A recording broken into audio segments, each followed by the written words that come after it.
guys, and welcome back to Sound or Drop Fall into Poison.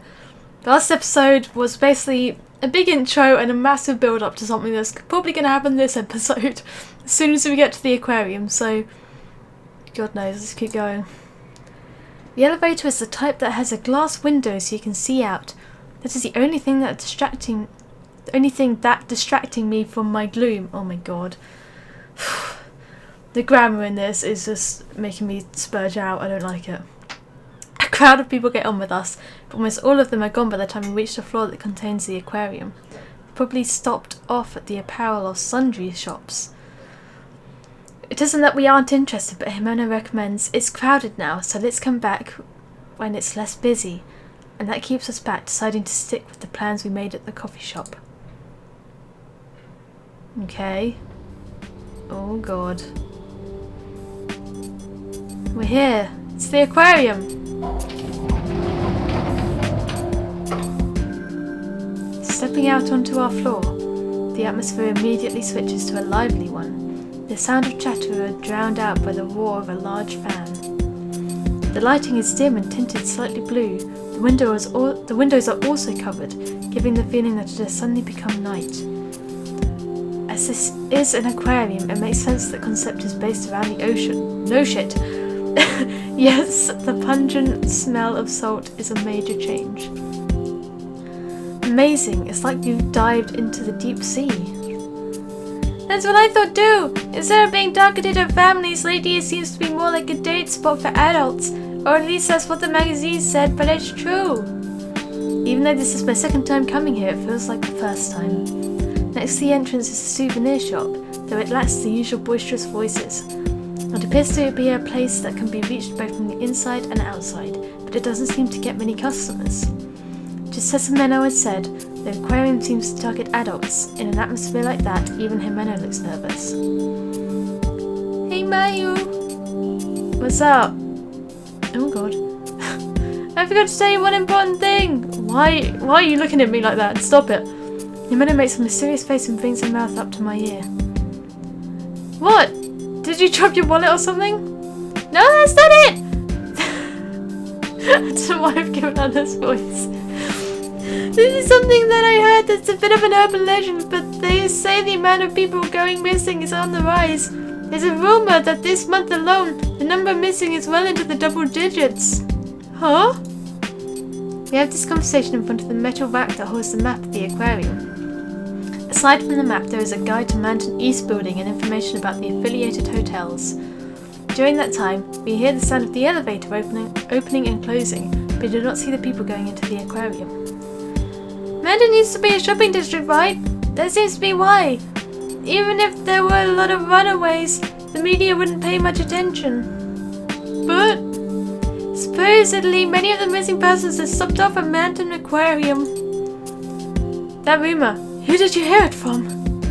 Oh indeed! No one in particular. You know how rumors spread. At Jimeno's words, I feel a cold shiver along my spine. Regardless of how credible the rumor is, a sense of dread shoots through me.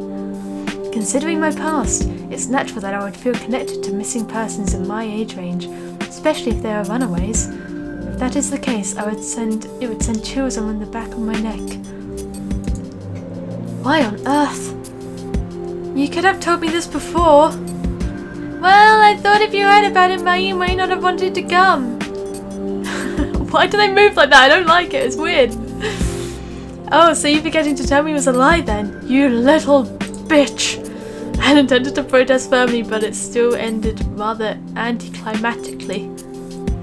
Ghosts may exist, and they still may be unable to come back, but that doesn't mean I'm interested in visiting places where they are. This is proof that Jimeno has her own strange interests, yet it still makes me feel even more worried. This rumor has a continuation. Specifically, people who saw the deep-sea fish booth never came home. Why does she look so happy about that, when that's the place we're going?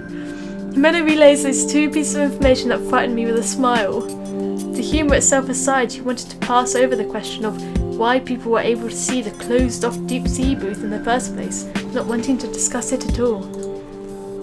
Wait a minute, Jimeno. Oh god. Something else is tied in beneath that fear. Something about the aquarium and the missing persons who didn't come home. That was, essentially...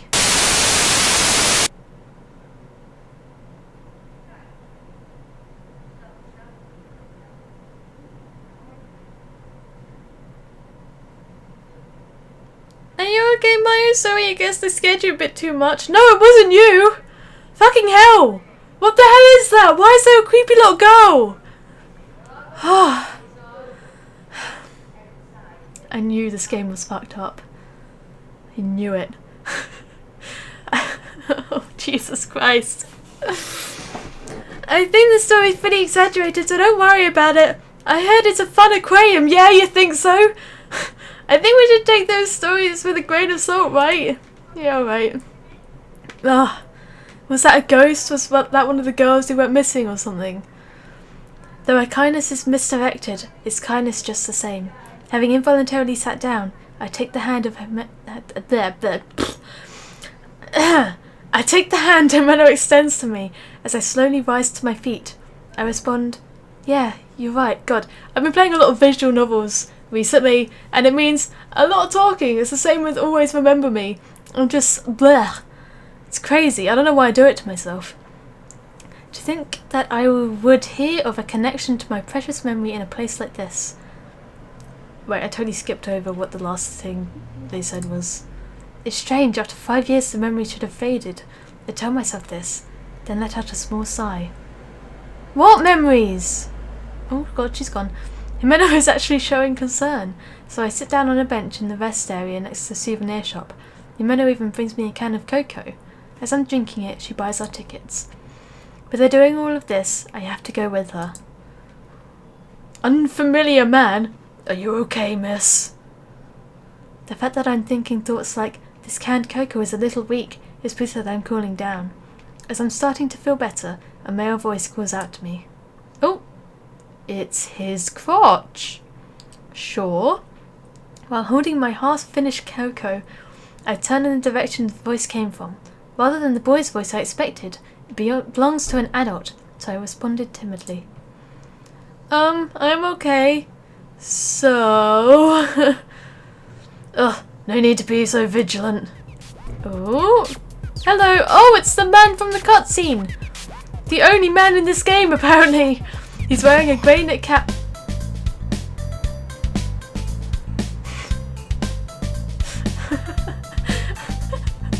Where does this music come from? Is this his theme tune or something? He's wearing a grey knit cap and a brown running shirt. He's tall, even for a guy, so I have to look up at him. His build is almost all muscle and my shoulders shudder a bit in surprise. Oh, he's got weird pink eyes. He appears well over the age of 20, so I can't think of a reason he would want to talk to us. 'Cause he's a creepy perv, maybe? Oh my god, what is this? What are these rings all about? Whether he realises I'm looking up at him or not, he plunks down right next to me. Even after he sits down, we aren't sitting at the same height, pretending to fix my posture and move away from him a little. Are you not feeling well? Oh my god, choices. Yeah, I'm fine. Just get away from me, please. You're creepy. I'm fine, really. Thanks to my nerves and my wariness, I end up speaking unnaturally fast. Moreover, if he really is a kind person, I might end up abusing his good intentions. How cold. Wait, what? I just said I was fine. You're a creepy stranger. It figures. I say, again without thinking. Without my knowing what he's so happy about, the man's mouth loosens into a grin. You're pretty clever, I give up. But you know, I seriously am worried about you. Your face is pale and all. You're a stranger! You don't know me! Maybe I'm ill! Leave me alone! That's... His kind words take me by surprise. I inadvertently avert my eyes. For some reason, I become strangely embarrassed, began tapping my index finger on my can of cocoa. Well, that aside, since you came to have fun, let me show you around. I don't want you to show me around.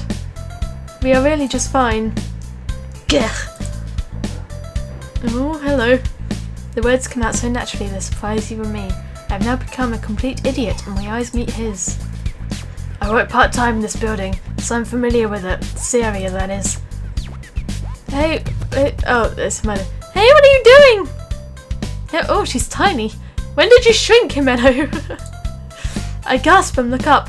Himeno is there carrying 2 tickets and some pamphlets. With her hands on her hips and her cheeks puffed out, Himeno glares at the man with narrowed eyes. Good, get rid of him! Look at his face. I think the only ones allowed to hit on junior high schoolers would be high schoolers. No, I'm not trying to hit on anyone. This girl just looked unwell is all. Yeah, fucking right, bitch. Get away from me. Mayu, what happened?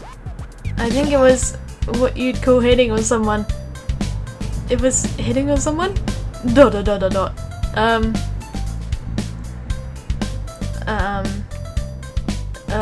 Sure. Yeah. You're the worst! Yeah, bye-bye. Himeno pulls my arm with a jerk, pulling me backward. Then she inserts herself between the man and I. Hey, mister! Himeno mutters, facing the man's chest. On hearing her say mister, giving me a puzzled look, the man shows us a plastic name tag hanging from his neck. I must have gone to take this off. Himeno, speaking of which, he did say he works part-time in this building. Then it's that his entry card or something? He slaps his knees and rises to his feet. He probably played some kind of sport or something, because the movement as he stands looks so effortless. Kenji? I'm Hiyoshi Kenji. I work part-time at the shop downstairs. With this entry card I can get into Madam Aquarium at a discount. Is it a company employee discount? Something like that. I'm not exactly a company employee, but I get it in at half off anyway, so I come here often. Really? That's quite unexpected for you, mister. When you become older, you'll crave these soothing experiences as well. Oh? What the hell happened? And I'm not old enough to be a mister. Oh, I see, he's getting angry. Oh! Now he says it. Compared to us, you're definitely old enough to be a mister. Hiyoshi-san grimaces angrily and then sniffs in a self-deprecating manner. He appears to be a little older than a college student, so calling him old enough to be a mister is probably rude, but Himeno only said the impression he gave was pretty close. With the aquarium as a shared point of interest, Himeno's attitude towards Hiyoshi-san softens. As proof, Himeno talks with Hiyoshi-san about the shops in his building. I don't really know a lot about brands, so I sit through and blah blah blah blah blah. Oh god, the music stopped. I don't like it. Well, mister, are you also well versed in urban legends? On hearing Himeno's question, my head pops up in surprise. The corners of Hiyoshi-san's mouth lift into a grin. That's rather unexpected for you as well. You're so interested in such things. Of course I am. You're only young once, so you have to satisfy your curiosity. We're looking into the closed-down deep-sea fish booth. There's a rumour that it's open on the day of the full moon. Do you know anything about it? Hiyoshi-san places his hand on his chin and looks down, grunting loudly. He glances at me, looks over at the entrance, and finally turns to Himeno and opens his mouth. I think you need to give up on that one thing. Naturally, since I'm a regular here, I often hear rumours like, there are spirits floating on the tanks, or every time a person dies, the jellyfish tank increases by 1, and so on. Himeno-chan, the story you mentioned shouldn't be anything more than one of those rumours, but... Stop dancing around it, just tell me! Previously, I knew someone who went looking into this just as you girls are doing now, Himeno-chan. He went missing soon after. Missing? Without thinking about it, I joined their conversation. If someone had gone missing here at Mountain Aquarium, it holds significance for me as well. Is that for real? I glance back in surprise. Himeno is still looking at him with doubt in her eyes. Hiyoshi-san listens to what Himeno has said, and with a playful smile responds, "Just kidding, it's a lie." I wonder if it is a lie. Because of the words he muttered, my curiosity has been piqued. I couldn't imagine the tense face he made as he told the story of an acquaintance who went missing being faked. Oh, hello. That's right, but if that's the case, then this really must interest you, Mayu. I've thought from the beginning that it would be better just to give up. No way! I already bought the tickets anyway! Oh, why am I getting so close? Himene's face shows that she's enjoying herself to the end, and she takes my arm to gently pull me closer to her. This was the signal that she was ready to go, and in my mind I prayed that nothing would happen. Well then, wanna walk around with me? Yoshi-san calls out to Himeno, who has said later, but it's me rather than Himeno who hears him and spins around first. So I make eye contact with Yoshi-san and say,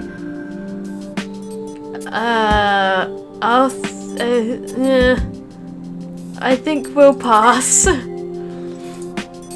It's fine, don't worry about it. I have the day off anyway. Besides, I think you'd be better off having someone as knowledgeable about this place as I am. Mister, that's not a good look. Maya said she's got no interest in you. Himeno's late response seems to pierce right through Yoshi-san. Himeno, it's not that I'm not interested, but it's not that I am either. Maya, don't say any more than you already have. God, are you my lawyer? A bitter grin spreading across his face, Yoshi-san waves to us. Without looking back, we head for the gate to Mantum Aquarium. The aquarium entrance is so dark that we can't see in front of us until we are inside. I can't feel the cold air on my skin. I get a sensation of something heavy, causing me to rub my arm. Naturally, there's no mark indicating something has touched me, and, called back by Himeno's, "Hey, let's go!" I pass my ticket through the machine. Oh, Jesus. What's gonna happen? Oh, we're in the aquarium now. Oh, it's pretty.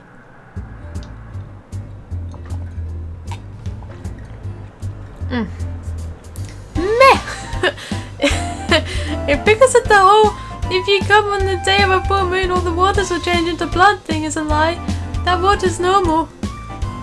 Of course it is. Jeez. By the way, Himeno says so regretfully. Even so, she is still unable to hold back her excitement at having come to the aquarium, and her steps are fittingly light. Aww, it is pretty. As we come out of the gate, there are several small tanks nearby. Mantum Aquarium's first and most celebrated exhibit is the one displaying fish native to Tokyo Bay. There are 4 tanks in this corner, from left to right, each one showing the environments of the river flowing into Tokyo Bay.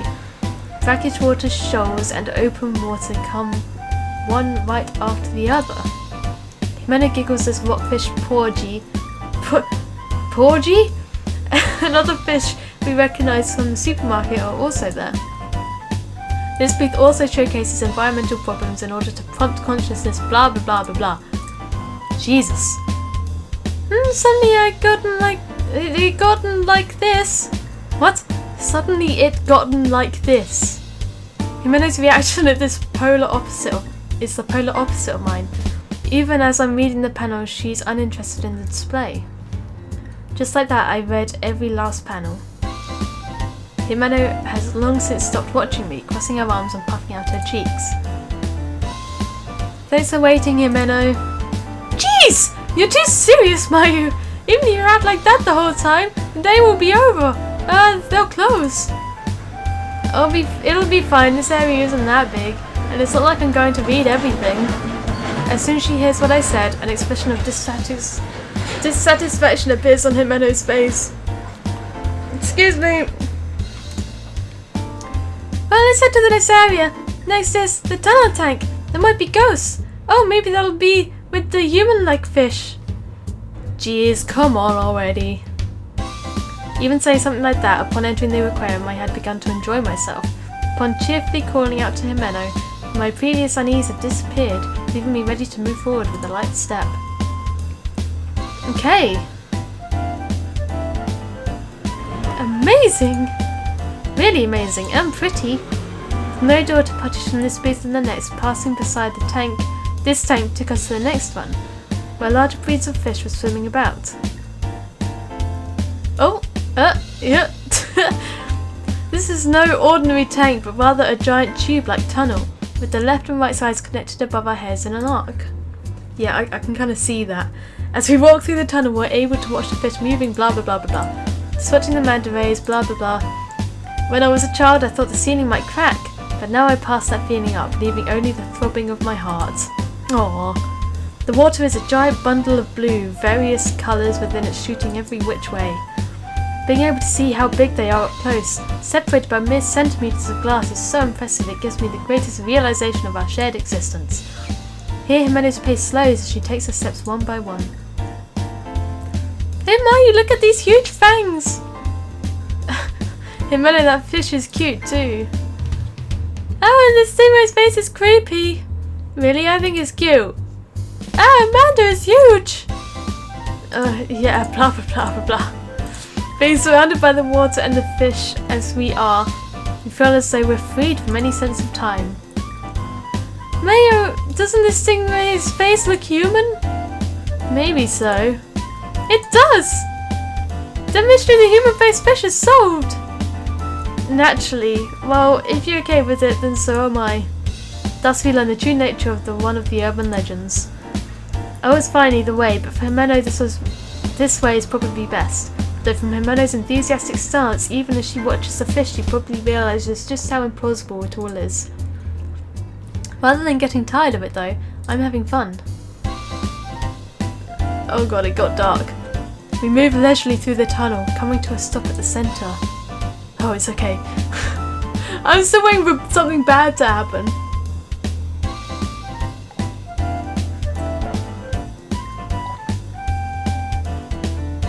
Up to this point, only the big things have caught our eyes, but on closer inspection of the tank there's also sand piled up to our knees, with shrimp, shellfish, small fish and other such creatures dwelling there. Compared to the manta rays, the small shrimp, which can't even be considered child size, seem so cute and innocent that they swim about, breaking through the sand. Hey look, Himeno! Oh god, you're really close. Ah, it's tiny! As I expected, Himeno had followed the human-faced ray, and on seeing my fingertip, speaks in a playful tone.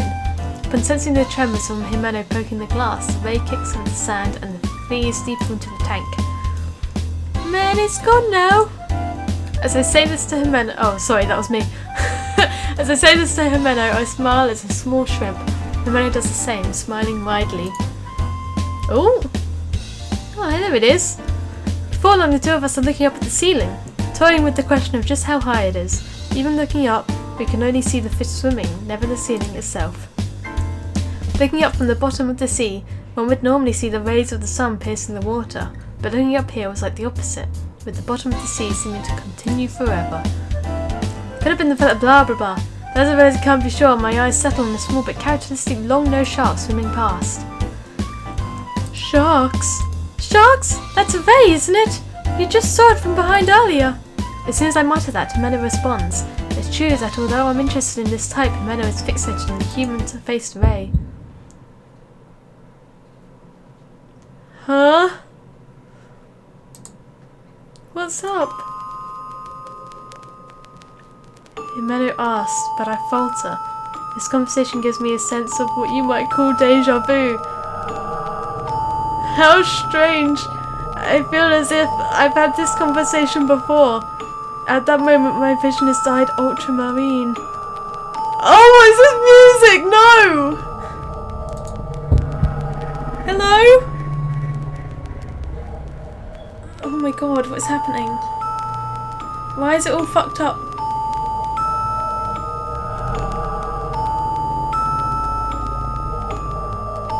Huh? It was no longer Himeno in front of me, but someone else that had caught my attention. This can't be real. Who the fuck was that girl? Hey, Mayu! The ultramarine colour unchanged. Within it, a face like mine passes before me. A face like mine from 5 years ago. Whoa, what? Wearing an ultramarine overcoat that merges with the colour of my vision, the girl turns to me and seems to be giving me a gentle smile. What? She vanished. Mayu, wait! Marie?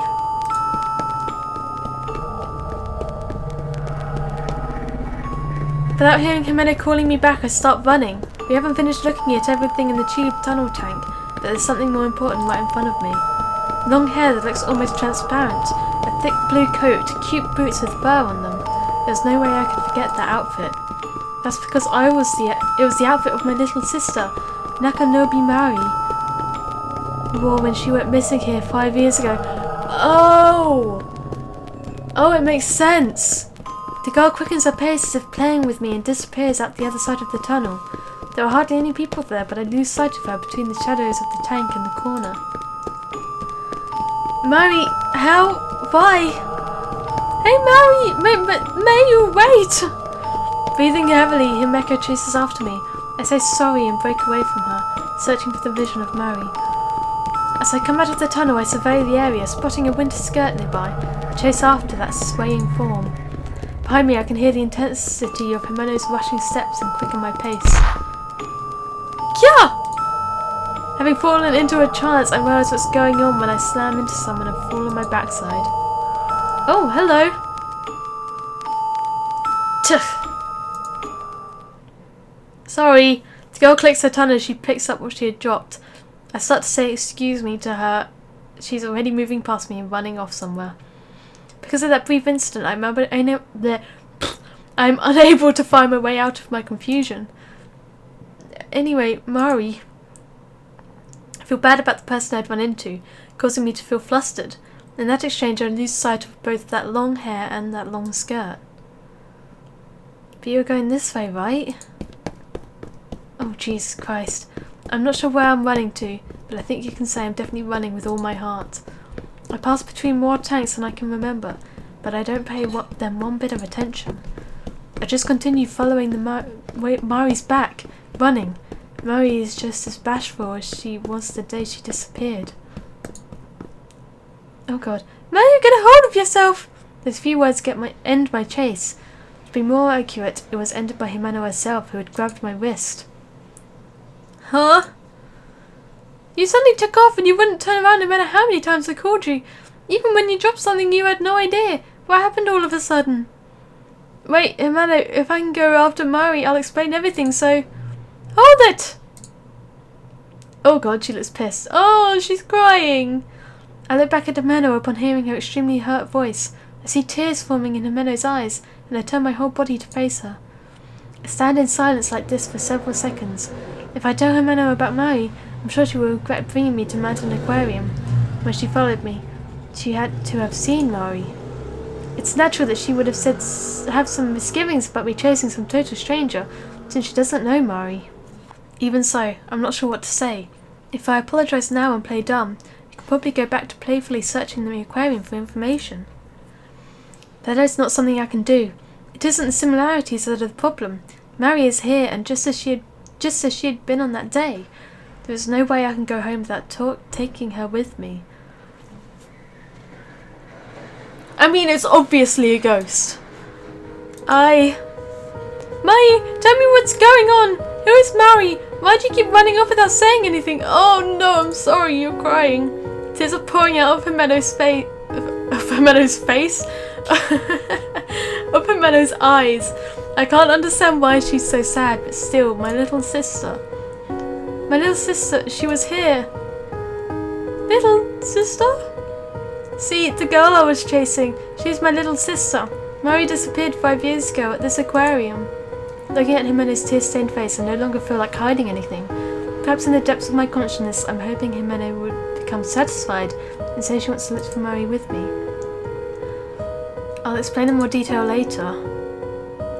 Oh God. On top of that, when I look back once more, Himeno squeezes my hand and holds me back. This is the gentlest but the strongest that she's held my hand. Himeno stares into my eyes, then tilts her head to one side. What do you mean? You were chasing someone? I told you, the little girl that was in front of me, wearing the ultramarine coat and the boots, remember? That was Mari. Exactly how she looked long ago. Himeno, snap out of it! Himeno shouts. It isn't simply a loud voice, but one weighed down with great sadness. It definitely gets through to me, but that doesn't mean it will stop me. Because without a doubt I was right. Mari had been right before my eyes, so I had to chase. Let's just say that even if this Mari girl is here, she would have grown in 5 years, and her clothes wouldn't be the same. It's summer, so she wouldn't be wearing a coat. Moreover, she was here, I saw her. No, Mayu, no. Mayu, you weren't chasing anyone. You just took off running, leaving me behind, okay? Could you just calm down for a bit? our tickets will get us back in, so how about some cocoa in the rest area? I think you're tired since you were a little shaky earlier. Himeno seems pretty frantic, so I know she isn't lying just to persuade me. But there's no way that my seeing Mari there was a lie. That's why I start to speak without really knowing what I want to say. Himeno... okay? Wiping away her tears, Himeno smiles at me. Surely she has plenty of strong feelings about this whole thing. I'm sure she has loads to say about me keeping the Mari thing and my reason for resisting visiting Mountain Macquarie quiet. Even so, it seems as though Himeno has accepted me. She just smiles and lets it go. That's probably right. Surely if we're by the entrance we'll know if Mari comes out. Mayu, that's good. That's right, that's more like you. Let's go have some cocoa and you can tell me everything. As she smiles, Himeno once again takes my hand into her soft palm. Oh, that's right, you dropped this. You gotta be more careful. With the hand that isn't holding my own, she hands me something small. Aww. It's a keychain. The blue droplet shaped is inlaid with stardust and also holds a starfish charm. It isn't exactly rare, being a giveaway item. But why did Himeno have it? Only questions arise in my mind. Why? When that keychain was...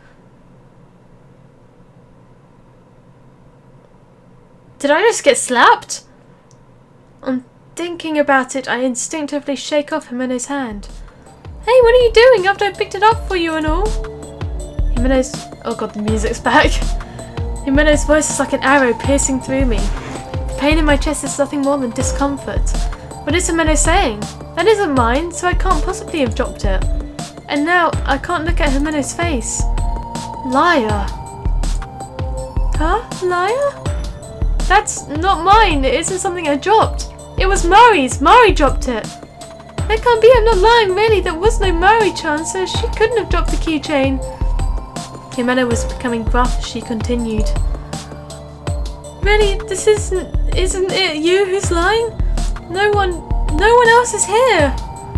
That's enough, Himeno, you dummy. Oh god. Saying only that, I turn my back on Himeno, and I glance back at Himeno's shocked expression is getting further away. She was there. Mari had definitely been there. Because the keychain Himeno had, it belonged to Mari. There was no way I could forget it. It was just before Mari went missing. What is happening? Hello? Oh god. Oh, flashback. We are gonna see the flashback in the next episode, guys. Things are getting pretty weird. I mean, Mari is definitely a ghost, obviously. I mean, if she hasn't changed in 5 years and she suddenly went missing here 5 years ago, it's totally a ghost. Other than that, I don't know. I just can't tell where the story is going. It's definitely heating up. Either way, we'll find out next time. See you then, guys. Mwah. Bye!